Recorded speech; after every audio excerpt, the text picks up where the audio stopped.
శ్రీకాకుళం ఆధునిక సమాజ గతిని తన రచనలతో నిర్దేశించిన మహాకవి గురజాడ వెంకట అప్పారావు అని వక్తలు కొనియాడారు. గాంధీ మందిరం, స్వాతంత్ర సమరయోధులు, సంఘ సంస్కర్తల స్మృతివనంలో మహాకవి గురజాడ 162వ జయంతి వేడుకలు శనివారం ఘనంగా జరిగాయి. గురజాడ అప్పారావు విగ్రహదాతలు డాక్టర్ జామి భీమశంకర్, పత్తి సుమతితో పాటు ప్రముఖ చిన్నపిల్లల వైద్య నిపుణులు కొంచాడ సోమేశ్వరరావు, సురంగి మోహన్ రావు, గాంధీ మందిర బృందం గురజాడ విగ్రహానికి పూలమాలలు వేశారు.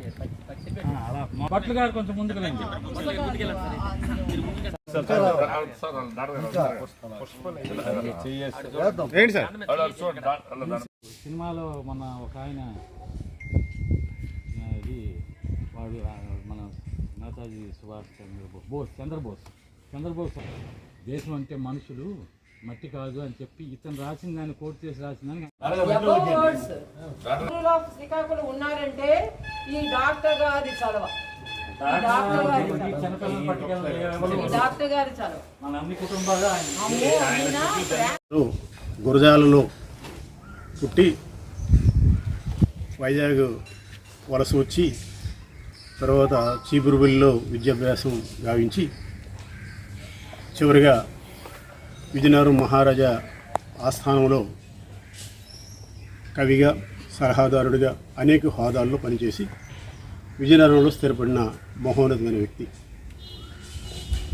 ఆనాటి సాంఘిక దురాచార నిర్మూలనకు ఆయన అనేక రకాలుగా కృషి చేసి, సో అప్పుడు మీడియా అనేది లేదు కాబట్టి నాటకాలు, పద్యాలు వాటి ద్వారా ప్రజల్ని మేల్కొల్పడానికి కొన్ని రచనలు చేయడం జరిగింది.